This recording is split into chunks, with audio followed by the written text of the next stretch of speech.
que saiu pelo seu campo espalhando as sementes. Uma das coisas mais interessantes desta parábola, no entanto, é quando Mateus fala que quando Jesus contou essa história, que contou essa parábola, muitas pessoas não entenderam nada, não compreenderam o seu sentido. Uma parte entendeu, o grupo dos discípulos entendeu o que Jesus estava querendo falar, mas a maior parte, a maioria, não entendeu nada e pediram depois uma explicação. Por que será que alguns compreenderam a palavra? Por que alguns entenderam a palavra? Por que outros não entenderam coisa alguma? Porque muitas vezes alguns entendem os mistérios da vida, porque alguns conseguem ler muito bem, né, o que está acontecendo, sabem ler os acontecimentos da sua vida, outros não, porque uns se desesperam e tiram a própria vida, porque não a suportam, não a entendem, não compreendem, né, a vida escrita como ela está escrita. E outros compreendem muito bem e vivem uma vida maravilhosa. Por que essa diferença?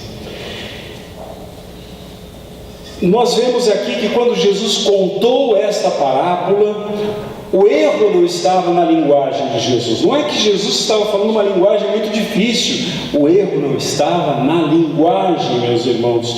O problema está com o coração de quem ouve. Não está com a palavra que é anunciada. Às vezes a gente escuta pessoas dizendo assim: antes eu lia a Bíblia e não entendia nada, hoje eu leio a Bíblia e entendo, e ela me conforta. Mas por quê? Porque você fez um estudo na Universidade de Bíblia lá de Israel, a mais famosa do mundo, quando o mestrado dura lá quase 10 anos, o doutorado então nem se fala. Você estudou? Não. Porque agora resolvi abrir o coração. Meu coração antes estava fechado, por isso não entendemos. Sabe aquele marido que você traz arrastado para a igreja? Quando a mulher ouve uma palavra que o padre fala no sermão, fala: nossa, tomara que meu marido esteja agora ouvindo isso que é para ele. Aí chega em casa: você ouviu o que o padre falou? Não. Mas você não escutou tal coisa? Não entendi, não escutei direito. São pessoas que procuram entender com a mente, mas não é com a mente que nós devemos entender as palavras de Jesus, é com o coração. A mente vem depois nós racionalizamos. Primeiro a palavra de Deus vem e nós sentimos no coração. Que coisa trágica isso, quando Mateus lá nos fala que as pessoas não entenderam a mensagem porque eram insensíveis de coração. Então essas pessoas não são curadas, como Jesus falou. Jesus não pode curar porque não abre o coração. Falando dos discípulos, nós vemos ali, por exemplo, André e João.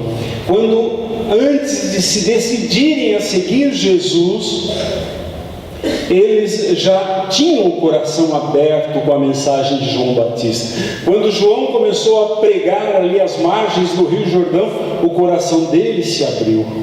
Eles só puderam acolher a palavra de Jesus porque antes o coração tinha sido aberto. Não adianta nada falar para a pessoa acolher Jesus no coração se antes ela não abre o coração. Eles então receberam essa mensagem, ouviram a mensagem de João, abriram o coração, e aí veio Jesus e os levou para um patamar maior. É assim que acontece. Deus, a cada dia que nós vamos abrindo nosso coração à palavra, Ele vai nos levando a patamares maiores. Ele vai nos conduzindo a uma intimidade com Ele cada vez maior. Deus é um tesouro, meus irmãos, um tesouro infinito. Não tem um dia que nós vamos passar e dizer, agora eu compreendo tudo. Não, nós vamos compreendendo cada vez mais. E quanto mais compreendemos a palavra, mais Ele vai nos levar a esse mistério, mais Ele vai nos revelando esse mistério, mais nós ficamos comprometidos com Ele. Portanto, meus irmãos, antes de falar aos nossos ouvidos, Jesus fala ao nosso coração. E só depois de entender com o coração, podemos entender com a mente. Nesse Evangelho nós ouvimos alguns obstáculos. O que nos impede de entender? Não é que você não entenda por causa... Por quê? Nós não entendemos porque nós colocamos barreiras. Nós não entendemos porque Jesus não pode, não consegue vencer em nós as barreiras que nós mesmos criamos. E aí ele cita, Jesus começa a citar vários obstáculos. O primeiro desses obstáculos é a preocupação excessiva com coisas sem importância. Nós somos preocupados com coisas que não merecem a nossa preocupação.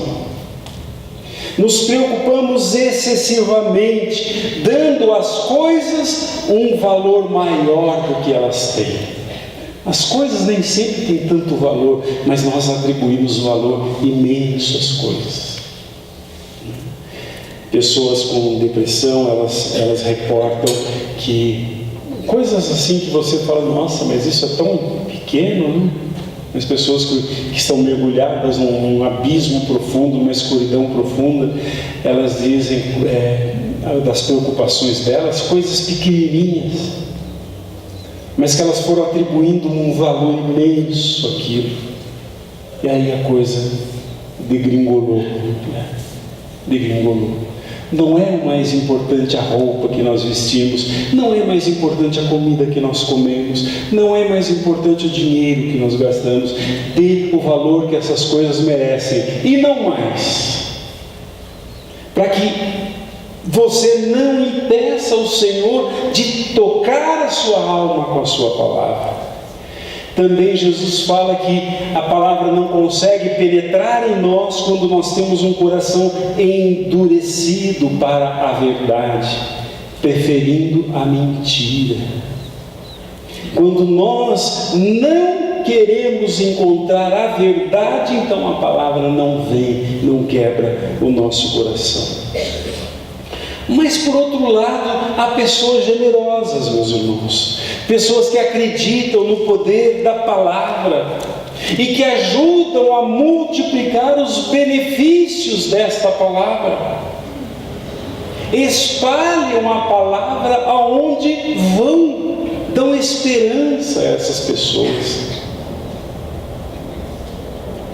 Uma dessas pessoas que eu conheço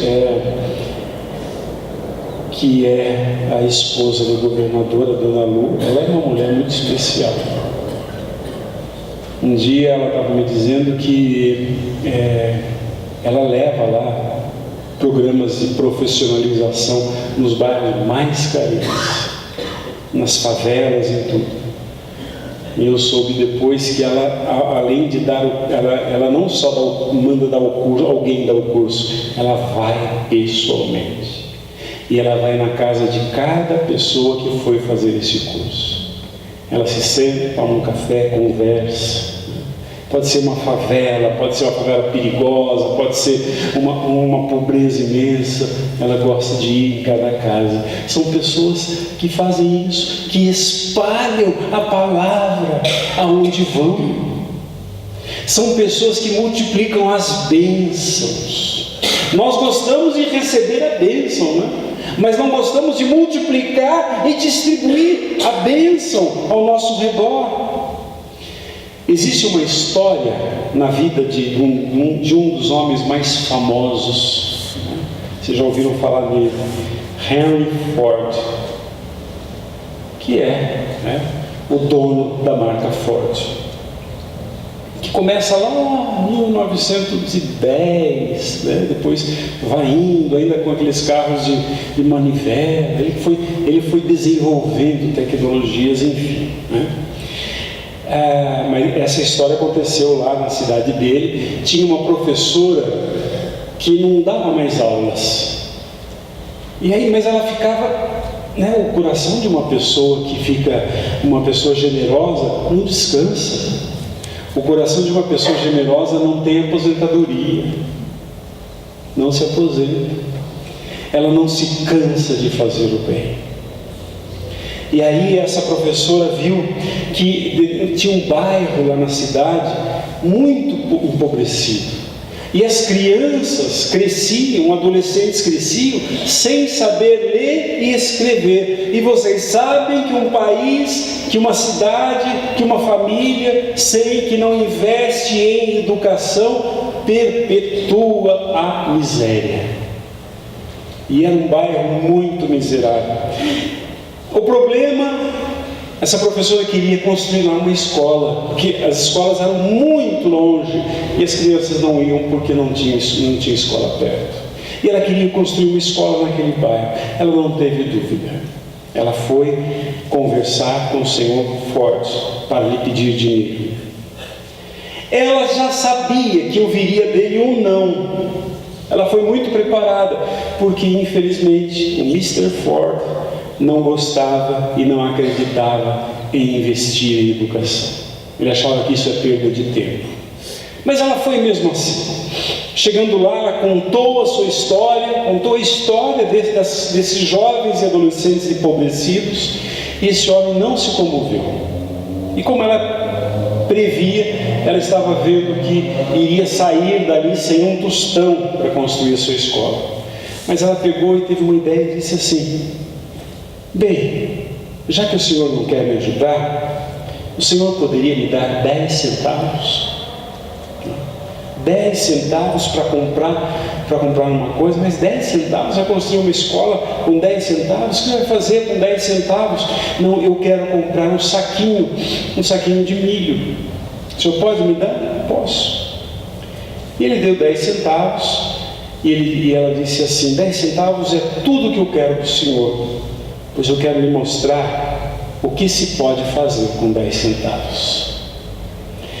Aí ela voltou lá para os seus alunos, coitadinhos, esperavam embaixo de uma árvore, porque não tinha nenhum lugar, esperavam ansiosos pela resposta. Ela chegou lá com um saquinho de milho, e ela disse assim: olha, eu não tenho livros, não tenho escola, mas eu tenho um saquinho de milho, vamos plantar? E eles plantaram, fizeram uma pequena lavoura ali, né?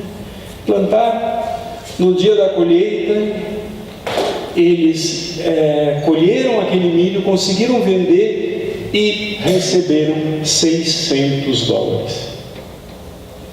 Depois disso tudo, ela foi ver esse poderoso homem de novo, olhou bem nos seus olhos, entregou $600 na mão dele e disse: viu? Entendeu como nós pretendemos usar o dinheiro que o senhor poderia investir na escola? É desse jeito que nós queremos investir. Aí o senhor Ford ficou tão satisfeito com aquele gesto, que não só lhe devolveu os $600, como acrescentou a ele $2 milhões. Até hoje, meus irmãos, o colégio levantado por esta mulher com aquele dinheiro acolhe milhares de pessoas em escolas que se tornaram tradicionais nos Estados Unidos. E uma das coisas que esta mulher queria é que as crianças aprendessem a ler, a primeira coisa que aprendessem a ler, a Bíblia. E ela ali, naquele bairro, tirou aquelas pessoas da miséria, além de fazê-los temerem a Deus e conhecerem mais a Deus. Existe uma diferença muito grande entre Henry Ford e Deus.